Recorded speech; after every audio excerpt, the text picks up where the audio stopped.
আসসালামু আলাইকুম everyone and welcome back to my YouTube channel. অনেকদিন পরে আমি আজকে আপনাদের একটা কমন প্রবলেম নিয়ে ভিডিও বানাতে যাচ্ছি। সেটা হচ্ছে আমাদের অ্যাকুয়ারিয়ামের পানি দ্রুত ময়লা হয়ে যায়, অনেক সময় পানি থেকে গন্ধ বের হয়ে আসে, আবার দেখা যায় দেখতে খারাপও লাগে এবং একটা সময় গিয়ে দেখা যায় আমাদের অ্যাকুয়ারিয়ামের মাছগুলো মারা যায়। আজকে এই ভিডিওটার মাধ্যমে আমি আপনাদেরকে ওয়ান বাই ওয়ান জানানোর চেষ্টা করব কোন প্যারামিটারস গুলো মেইনটেইন করলে আমাদের অ্যাকুয়ারিয়ামের পানি একদম পরিষ্কার থাকবে, পানির কালারও চেঞ্জ হবে না এবং আমাদের মাছও মারা যাবে না। আমি মূলত আরাফাত, আমি এই চ্যানেলের মধ্যে মাছ এবং অ্যাকুয়ারিয়াম নিয়ে ভিডিও বানিয়ে থাকি। যারা এই ধরনের ভিডিও দেখতে পছন্দ করেন তারা আমাকে সাবস্ক্রাইব করতে পারেন। আমার অনেকগুলো শর্টস আছে এবং অনেকগুলো ভিডিও করা আছে, প্লিজ সেগুলো গিয়ে চেক করবেন একটা ভালো আইডিয়া পাওয়ার জন্য। Okay, come back to the video. অ্যাকুয়ারিয়ামের পানি ময়লা হওয়ার অনেকগুলো কারণ থাকতে পারে, সেগুলো আমি আপনাদেরকে একটা একটা করে শেয়ার করছি এবং এই ভিডিওটা থেকে আপনি নিজেই বুঝতে পারবেন আপনি কোন ভুলটা করছেন এবং যেটি আপনার করা কখনোই উচিত নয়। তাই ভিডিওটি শুরু থেকে শেষ পর্যন্ত দেখবেন।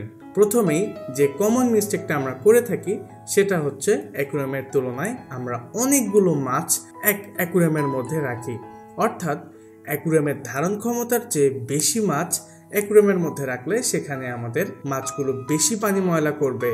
যেখানে বেশি মাছ থাকবে সেখানে আপনাকে বেশি খাবার দিতে হবে, অতএব আপনার অ্যাকুয়ারিয়ামের পানি ময়লা হয়ে যাবে। তাই অবশ্যই করে আপনার অ্যাকুয়ারিয়ামের সাইজের তুলনায় আপনাকে মাছ রাখতে হবে। আপনার অ্যাকুয়ারিয়াম ছোট হলে অল্প মাছ রাখতে হবে, আর অ্যাকুয়ারিয়াম বড় হলে আপনি চাইলে বেশিও মাছ রাখতে পারেন, depend on your aquarium size.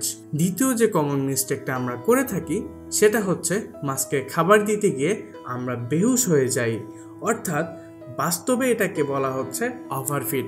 আমরা এত পরিমাণে মাছের খাবার দেই আর মাছও খেতে থাকে পাগলের মতো, তাই আমাদের ভালো লাগে, হয়তো মনে করি হ্যাঁ মাছের খিদা লেগেছে, মাছ আরও খাবে, তাই আমরা আবার খাবার দিয়ে দিই। আর এর ফলে দেখা যায় আমাদের মাছগুলো অতিরিক্ত খাওয়ার কারণে অনেক বেশি পরিমাণে অ্যাকুয়ারিয়ামের পানিটা ময়লা করছে, কারণ মাছও ওয়েস্ট প্রডিউস করে।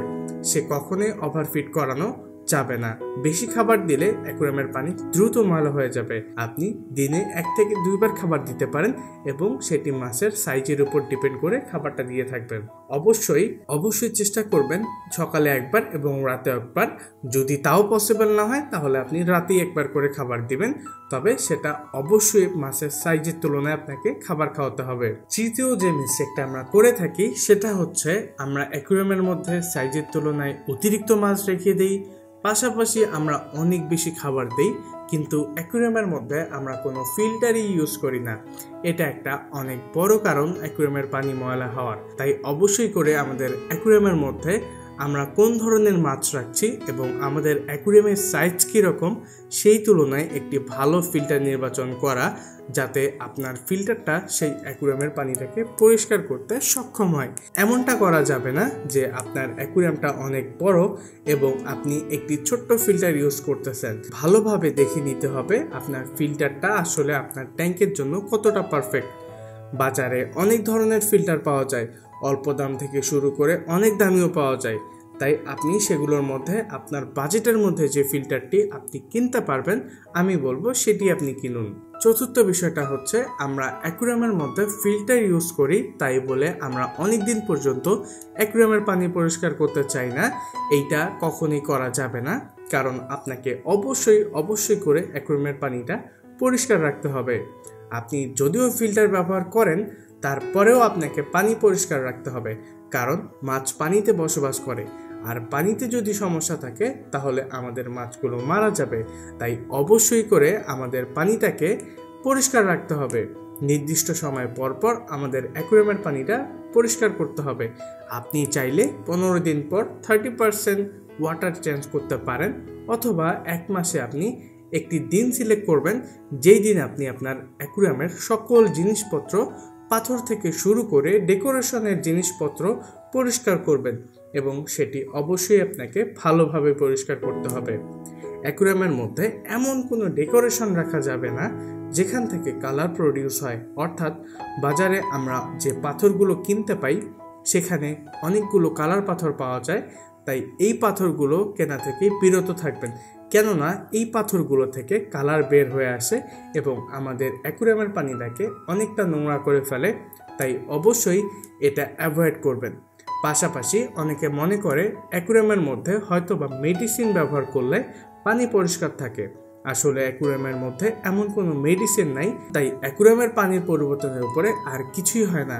তাই অবশ্যই করে আপনাকে পানি পরিবর্তন করতে হবে। অযথা আজে বাজে মেডিসিন ব্যবহার করে অ্যাকুয়ারিয়ামের পানিকে ময়লা করবেন না। পাশাপাশি এই মেডিসিনগুলো থেকে অনেক কালার বের হয়ে আসে, তাই আমাদের মাছও মারা যায়। অনেক সময় এই কারণগুলোর কারণেই আমাদের মাছ মারা যায়, কিন্তু আমরা বুঝি না। তাই অবশ্যই করে এটা অ্যাভয়েড করার চেষ্টা করবেন। আশা করি আজকের ভিডিওটা আপনাদের কাছে অনেক ভালো লেগেছে। আমি মূলত এই চ্যানেলের মধ্যে এই ধরনের ভিডিও এবং শর্টস বানিয়ে থাকি। তো যারা মাছ কিনতে চাচ্ছেন বা মাছ কিনেছেন, মাছ কিনবেন ভাবছেন, তারা আমাকে ফলো করতে পারেন, কারণ আমি মাছ নিয়ে ভিডিও বানাই। আশা করি আমার এখান থেকে ভালো একটা আইডিয়া পাবেন আপনারা। আমার ইউটিউব চ্যানেলের মধ্যে অনেক শর্টস এবং ভিডিও করা আছে, প্লিজ সেগুলো দেখবেন।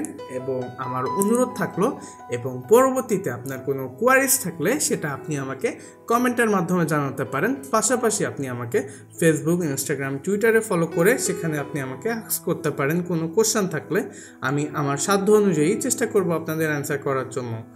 এবং দেখা হচ্ছে অন্য কোনো একটা ভিডিওতে। ততক্ষণ পর্যন্ত ভালো থাকবেন, সুস্থ থাকবেন। আল্লাহ হাফেজ এভরিওয়ান।